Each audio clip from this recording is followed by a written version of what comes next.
আদর সন্তান 1999 জন মুসলমানদের আদর সন্তানের মধ্যে, আর হিন্দু খ্রিস্টান বৌদ্ধ ইহুদি এদের মধ্যে নীতি নৈতিকতা ব্যবসা বাণিজ্যের মধ্যে কোনো পার্থক্য নাই, সব মোশাক্কেল, সব মোশাক্কেল। যেখানে যে জায়গায় পার্থক্য পাওয়া যাবে, কোথায় পার্থক্য খুঁজে পাওয়া যায়?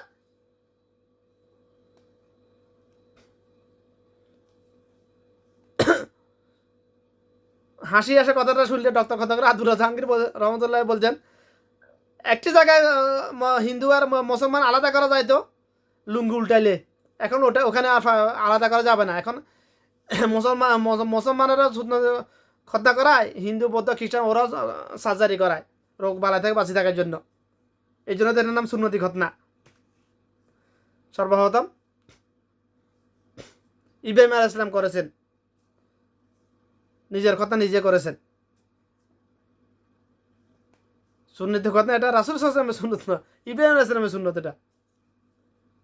যে যাই হোক, যেটা বলতেছিলাম, মুসলমান আর গায়ের মুসলমানের নীতি নৈতিকতার মধ্যে পার্থক্য থাকতে হবে, কিন্তু পার্থক্য কোথায়?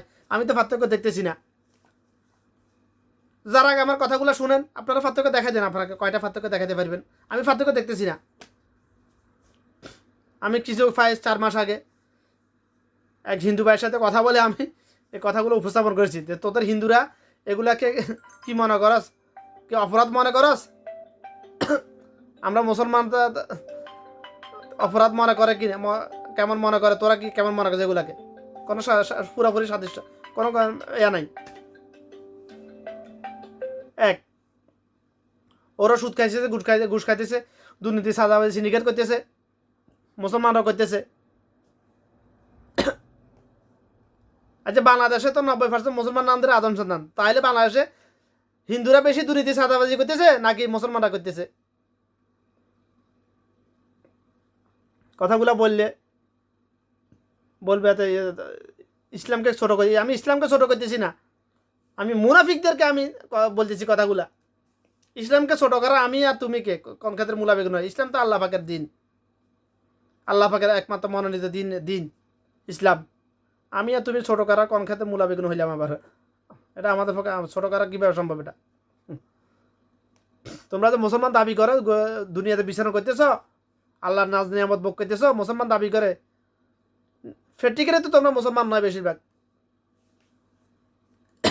এই জন্য প্রায় 6 বছর আগে থেকে, 6 বছর আবার প্রায় 5 বছর আগে থেকে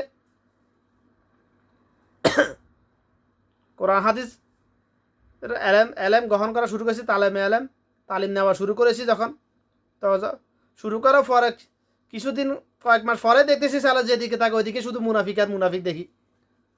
তখন ভয়ে আর বন্ধ করে দিয়েছি তালিম। এমন কেন মনে হইতেছে আমার কাছে? আমি মানে ভুল ইয়ার মধ্যে আছি, ট্র্যাকে আছি আমি। সবার আমার চোখে যেদিকে থাকে ওইদিকে শুধু মুনাফিক কেন নজর আসে আমার? মানুষের কথার মধ্যে শুধু শয়তানের গন্ধ পাই কেন আমি? তখন নিজে ভয়ে বাঁচার জন্য, যদি আমার বাঁচার জন্য আমি এলেম গ্রহণ করা বন্ধ করে দিয়েছিলাম। আল্লাহর রহমতে কলবকে পরিশুদ্ধ করতে পেরে আবার এলেম গ্রহণ করা শুরু করেছি ইনশাআল্লাহ, আলহামদুলিল্লাহ। তো কথা প্রসঙ্গে কথা চলে আসে,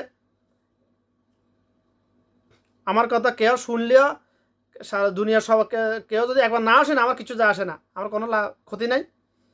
যদি কেউ আমার কথাগুলো কেউ শুনে, আমার দুনিয়াবি কোনো লাভ নাই, দুনিয়াবি কোনো লাভ নেই আমার যারা পরিমাণও। কথা বলতেছি আমি বিনিময় আল্লাহর কাছ থেকে পাওয়ার আশায়। যদি আল্লাহ বিনিময় দে, আমার কথাগুলোর যদি কারো কলবে ধাক্কা দেয়, যদি কোনো এক আদম সন্তান যদি সঠিক রাস্তায় আসে, তার ভুল ত্রুটি সংশোধন করে, তাহলে আমি বিনিময় ইনশাল্লাহ পাবোই পাবো, এটা কোনো সন্দেহ নেই আমার। তো সর্বশেষ একটা কথা বলি, আপনি যা কিছু করেন না কেন, বিনিময় আল্লাহর কাছ থেকে পাওয়ার আশা করতে করবেন ইনশাল্লাহ। তাহলে আপনার সাথে কেউ ধোঁকাবাজি করলে, বাটপারি করলে আপনারা আফসোস থাকবে না। আপনি আত্মীয় স্বজন অমুক কাকে কী দিয়েছেন না দিয়েছেন, কার জন্য কী করেছেন, যদি আপনি যা কিছু করেন, যা কিছু দেন, আপনি যদি বিনিময় আল্লাহর কাছ থেকে পাওয়ার আশা করেন দেন, তাহলে ওরা আপনার সাথে ধোঁকাবাজি করলেও, আপনাকে কিছু না খাওয়াইলে না দিলেও আপনার আফসোস থাকবে না, আপনি তো বিনিময় মালিকের কাছ থেকে নেওয়ার জন্য করেছেন, আফসোস থাকবে না। আমরা আফসোস করি, আমরা অতি করি এই জন্য, আমরা দুনিয়াবি স্বার্থে লোক দেখানো আমরা করি বেশিরভাগ। নিয়ত যদি হয় আপনি বিনিময় আল্লাহর কাছ থেকে পাবার আশা করেন, যা কিছু করবেন না করুন না কেন, হ্যাঁ কথাগুলোর উপর অটল থাকা কষ্টকর, তবে চেষ্টা তো করতে হবে, কষ্ট হলে করতে হবে আখিরাতের জন্য। দুনিয়ার জীবন ক্ষণস্থায়ী, একেবারে দুনিয়ার জীবন ক্ষণস্থায়ী। আল্লাহ রাসূল সাল্লাল্লাহু আলাইহি ওয়াসাল্লাম বুঝাইতে গিয়ে এটা বলেছেন, সমুদ্রের মধ্যে যদি তুমি একটা আঙ্গুল ডুবাও কিংবা একটা সুইচ ডুবাও, সুইচ তো একেবারে চিকন বাদ দেন, আঙ্গুল ডুবাইলাম, আঙ্গুলটা উঠাইলাম, এই আঙ্গুলের সাথে কতটুকু পানি উঠলো? 1 ফোঁটা 2 ফোঁটা পানি উঠবে। পুরো দুনিয়া, এই পৃথিবীর স্থলভাগের 70 থেকে 75 ভাগ হলো সাগর, সমুদ্র। সেখান থেকে আপনি আঙ্গুলে কতটুকু পানি উঠে,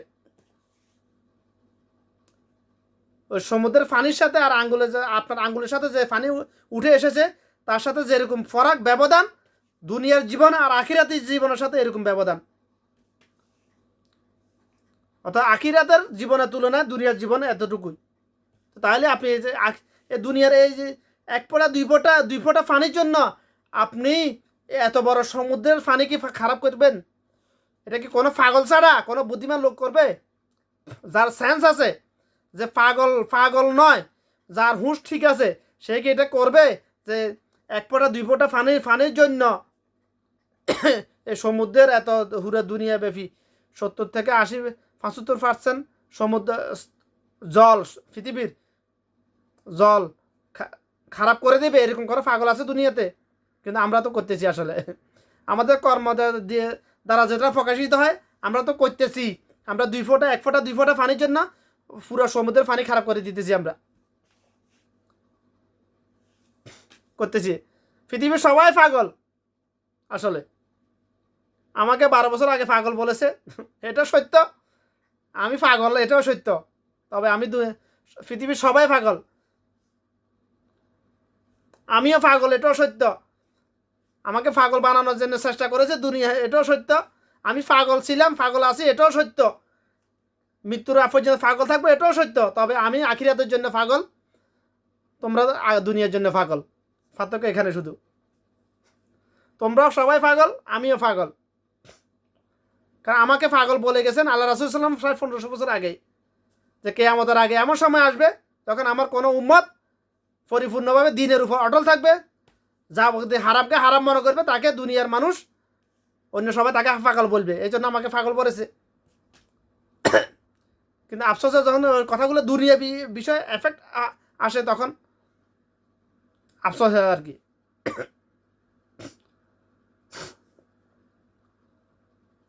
আমাকে কেউ পাগল বললে এখন আমার রাগ, আগে যেরকম এখন আর আসে না। আমি পাগল, সবাই পাগল, কিন্তু সবার মধ্যে 1999 জন দুনিয়ার জন্য পাগল, আমি একজন আখিরাতের জন্য পাগল। এখন আমি যেহেতু সংখ্যালঘু, আমি পাগল এটাই প্রতিষ্ঠিত। আর বাকি সবাই যেহেতু সংখ্যা গরিষ্ঠ, তারা ওরা পাগল নয়।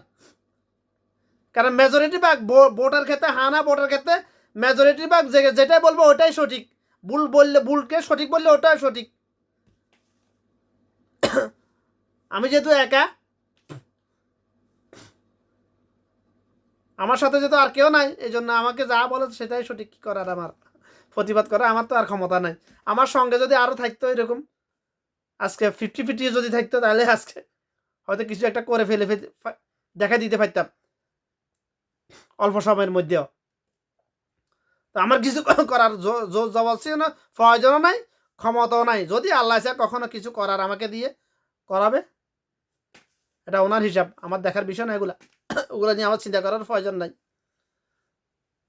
আমি কবরের ভাষা শেখার জন্য চেষ্টা করতেছি, পরিপূর্ণ কোরআন মাজিদের ডিকশনারি তৈরি করার জন্য চেষ্টা করতেছি। এটা যদি আল্লাহ পাক আমাকে কবুল করে, আমাকে দিয়ে করাতে চায়, করবো, আমি করতে পারবো ইনশাআল্লাহ। বাস এতটুকুই। আমার আল্লাহ পাক যদি না চায়, আমার ক্ষমতা নেই করার কোনো কিছু। তো আশা করি কথাগুলো সবাই বোঝার চেষ্টা করবে ইনশাআল্লাহ। কলমে ঢুকাবেন কথাগুলা, এখান দিয়ে শুনে এখান দিয়ে বের হতে লাভ নেই, বের হবে, এটা স্বাভাবিক। এই জন্য কোনো মাঝে মাঝে কোনো আলেম বলে আসলে যারা পুরানা তারা বলে না, যারা নতুন নতুন তারা বলে আর কি, কোরআন মাজিদ বুঝে বুঝে না পড়লে লাভ নাই। যেমন আবু আদম বলেছিল কোনো এক সময় কথাটা, ধর্ম ব্যবসায়ীরা এই কথাটা নিয়ে কত কিছু করছে, ফেতনাবাজি করছে। কোরআন মাজিদ বুঝে বুঝে না পড়লে কোনো লাভ নাই। এই অর্থে এই কথাটা সঠিক যে আমরা যা মানুষের মুখে শুনলে কথাগুলা এখান দিয়ে ঢুকে এখান দিয়ে বের হয়ে যায় দুনিয়া। কারণ সবার 24 ঘন্টা কত কথা শুনতেছি, কয়টা আমরা মেমোরিতে সেভ করতেছি, কলাপে ঢুকেতেছি, এরকম ওই কথাগুলো কোরআন হাদিসের কথা বললে এরকম এখান দিয়ে শুনে এখান দিয়ে। যখন আপনি কোরআন মাজিদ নিজে বুঝে বুঝে পড়বেন তখন পড়ার সাথে সাথে আপনার কলাপে একটা ধাক্কা লাগবে, পরিবর্তন হয়ে যাবে অটোমেটিক, আপনার মধ্যে পরিবর্তন চলে আসবে অটোমেটিক ইনশাল্লাহ। এই জন্য কোরআন মাজিদ বুঝে বুঝে পড়ার জন্য নির্দেশ দিয়েছেন। ইকরা মানে পড়ো, ইকরা পড়ো, এটা আরবদের জন্য ইকরা পড়ো, কারণ ওরা পড়লে বুঝতে পারে কি বলছে আল্লাহ পাক। আমরা তো পড়লে বুঝতে পারি না, এই জন্য আমাদের জন্য ইকরা শব্দের অর্থ হচ্ছে পড়ো বুঝো, পড়ো বুঝো মানো। আরবদের জন্য হচ্ছে পড়ো মানো, আমাদের জন্য পড়ো বুঝো মানো। সংক্ষিপ্ত ব্যাখ্যা বলতেছি আমি আর কি। কোরআন মাজিদের সর্বপ্রথম নাজিলকৃত আয়াত আল্লাহ পাকের রহমত, যেখানে সর্বপ্রথম কোরআন মাজিদ নাজিল হয়েছে ওখানে ওই জায়গাটা দেখাইছে আমাকে দিয়ে। ওখানে উঠা সবার পক্ষে সম্ভব না, আবার বাঙালিদের মধ্যে 90% বাঙালি ওখানে উঠা সম্ভব না, উঠার ক্ষমতা নাই, শারীরিক ক্ষমতা থাকে না, নাই ওখানে উঠার। সেখানেও নিয়ে গেছে আল্লাহ পাক, আলহামদুলিল্লাহ। আল্লাহ পাক সর্বপ্রথম কি বলেছে? ইকরা বিসমিকাল্লাযী খালাক, পড়ো তোমার রবের নামে যে তোমাকে সৃষ্টি করেছে জমাট বাঁধা এক ফোঁটা রক্ত থেকে, একটি শুক্র অণু থেকে।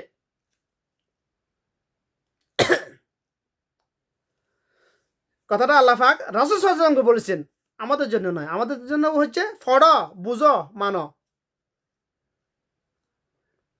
আল্লাহ রাসূল সাল্লাল্লাহু আলাইহি ওয়াসাল্লামের জন্য বুঝার প্রয়োজন নাই, উনি তো উনাকে বুঝাইতেন আল্লাহ পাক সরাসরি ডাইরেক্ট গায়বী ইলমের মাধ্যমে।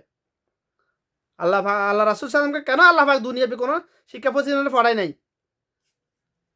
কারণ আল্লাহ রাসূল সাল্লাল্লাহু আলাইহি ওয়াসাল্লামকে সরাসরি প্রত্যক্ষভাবে নিজে শিক্ষাদান করেছেন, এলেম দান করেছেন।